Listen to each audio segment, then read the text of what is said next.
Аллах Таалам ушул айлардын султаны болгон Рамазан айында кылган ибадаттарыбызды, зикирлерибизди, окуган Курандарыбызды, окуган таравих намаздарыбызды жана көптөгөн тилектерибизди сурадык. Аллах Тааладан ушул Рамазан айынын урматы менен кабыл кылгын деп тилейли. Аллах Таала бардыгын кабыл кылган болсун. Бардыгыбызга белгилүү, бул Рамазан айындагы орозо тутуу биздин жалпы мусулманмын, момунмун деп иманым бар деп жүргөн инсандардын исламдагы 5 түркүктүн бирөөсү болот. Бул дегени мен мусулманмын деген инсанга ошол 5 түркүк болсо, ошонун бирөөсү сауму Рамазан айында орозо тутуу. Бул убакыт деген бул дүйнөгө келиш өзү тартиби менен болот. Бардыгыбыз билебиз, бул дүйнөгө тартип менен келебиз да. Эненин курсагында 9 ай болуп, анан бул жарык дүйнөгө келебиз. Бирок бул дүйнөгө келгенден кийин кетиштин тартиби жок. Бул дүйнөгө келип кээ бирөөлөр 1 апта, кээ бирөөлөр 1 ай, кээ бирөөлөр 5 жыл, 10 жыл, 50, 60, 70, 100 жылгача жашап бул дүйнөдөн кетип атат. Бирок кетиштин тартиби жок, урматтуу жамаат. Бирок ошол кетиш тартибиндеги орозо фарз болуп, мукаллаф болуп, балагат жашына жетип, акыл эси ордунда болгондон кийин бул намаз окуш фарз болгон сыяктуу эле Рамазан айында орозо тутуу дагы мусулман инсанга, момун пендеге фарз болот да. Карап көрө турган болсок, мынакей былтыркы Рамазан өттү, кетти. Былтыркы Рамазанда кимдер бар эле? Азыр арабызда ошолор жок инсандар бар да. Ошол былтыркы Рамазанды кадырлагандар утту. Быйыл дагы мынакей биз кааласак дагы, каалабасак дагы бул убакыт өтөт. Кеч керет, таң атат, кеч керет, таң атат. Ушул берекелүү болгон баштапкы 10 күнү рахмат, экинчи 10 күндүгү магфират, Алладан кечирим сураштык, акыркы 10 күндүгү тозоктон кутулуштук болуп аткан өтө бир берекелүү Рамазан айы дагы аяктап бүтүп, мынакей кадыр кечеси деп ушинтип жыйылып отурабыз. Ушул Рамазан айында ибадатты дагы көбөйтсөм экен, зикирди дагы көбөйтсөм экен, бир таквалуу инсан болсом экен, нафсимди тарбияласам экен деп биз аракет кылдык. Туурабы? Башка айлардан айырмасы ушундай болуп атты да. Будан эми максат эмне?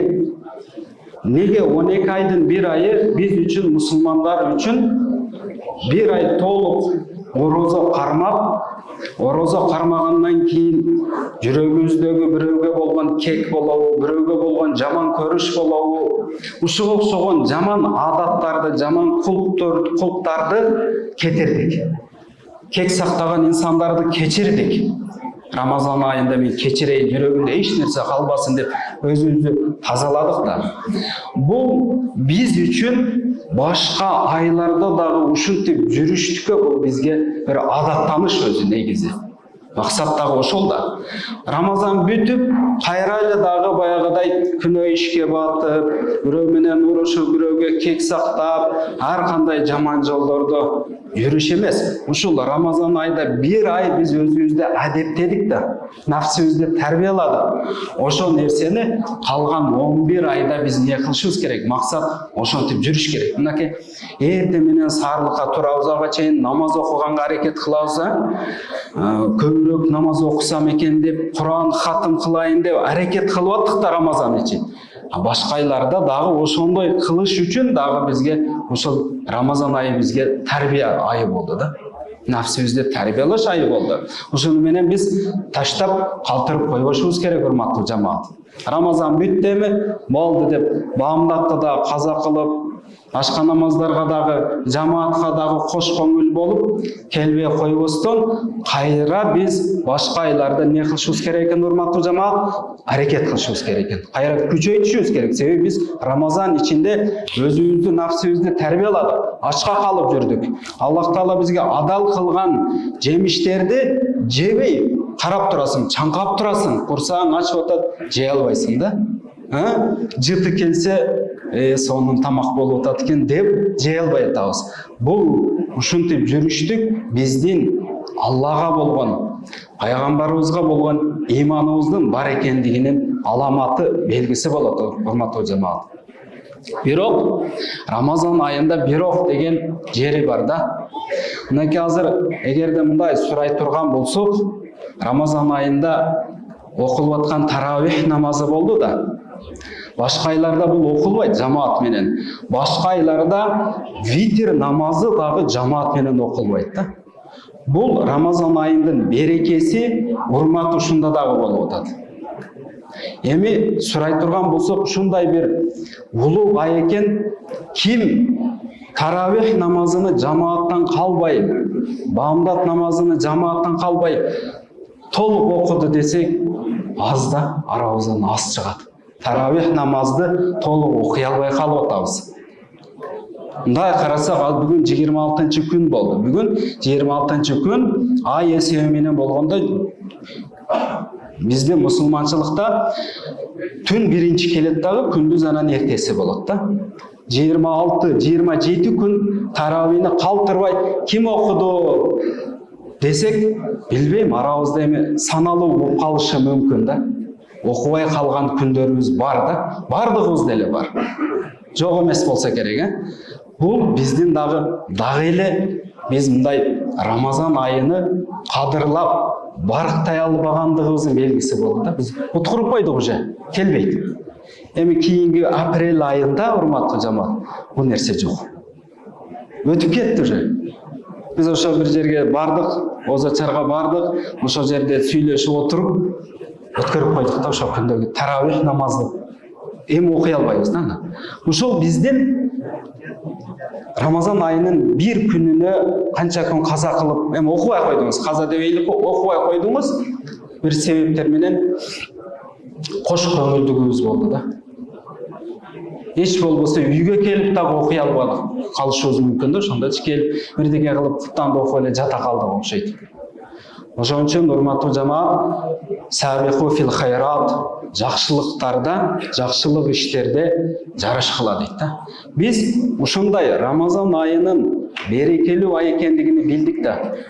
Сооптор эселеп берилишини биз билдик, түшүнүп турабыз, акыйкатыны билип атабыз, бирок жалкоолук кылып коюп атабыз да.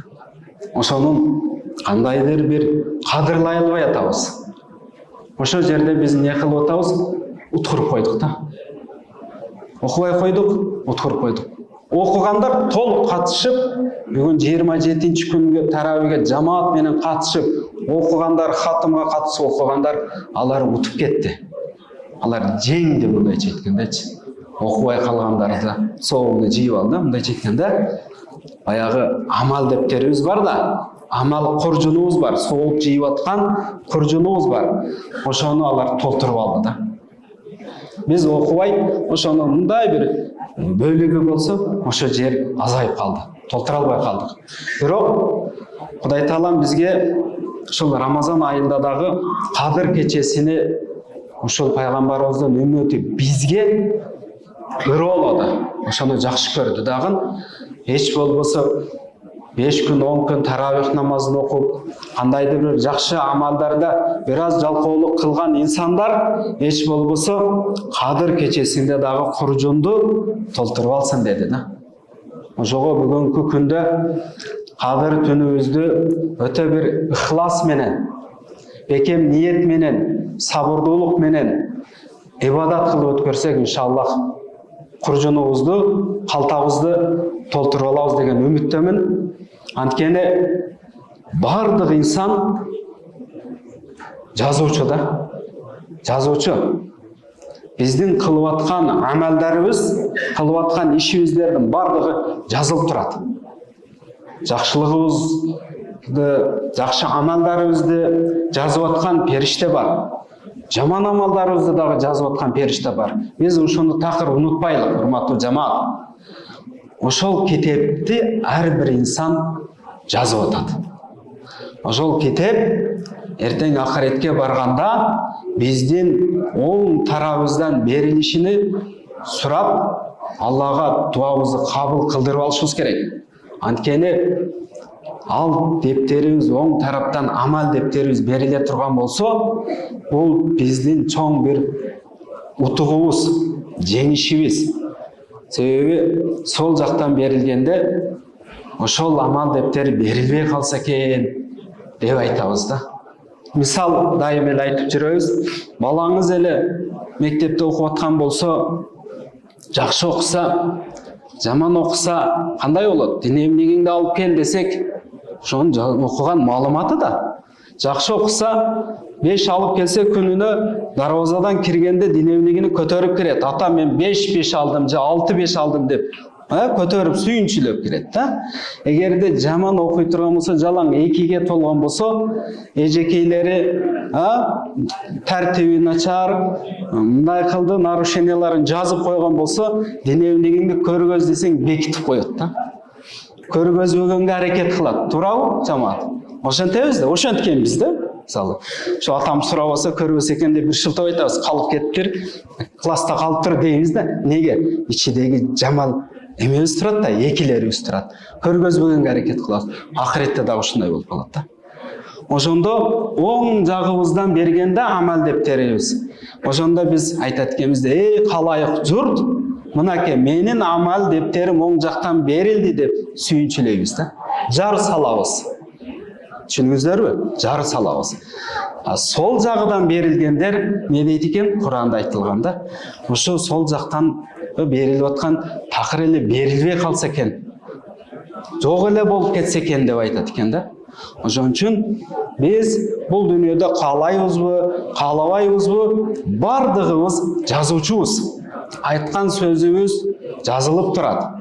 Эми мындай жазуучулар бар, ыр жазган акындар, башка китеп жазгандар бар. Бирок алардыкы өзү жазып атат. Бирок биздин кылган амалдарыбызды жазып турган периштелер бар да. Ошол сооп иштери жыя турган, мүмкүнчүлүк боло турган айда турабыз. Ошол айдын арасында иншаллах мына Кадыр кечесинде турабыз. Бекем ниет менен, ыхлас менен тура турган болсок, хайрун мин алфи шахр дейт го, 1000 айдан жакшыраак деп атат да.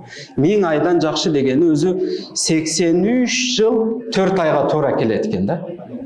Бизден ушул жакшы амал кылып турсак, Кадыр кечесиге дал келип калган болсо, иншаллах биз ыхлас кыла турган болсок, Алладан үмүт этебиз да. Алланын рахматы кенен.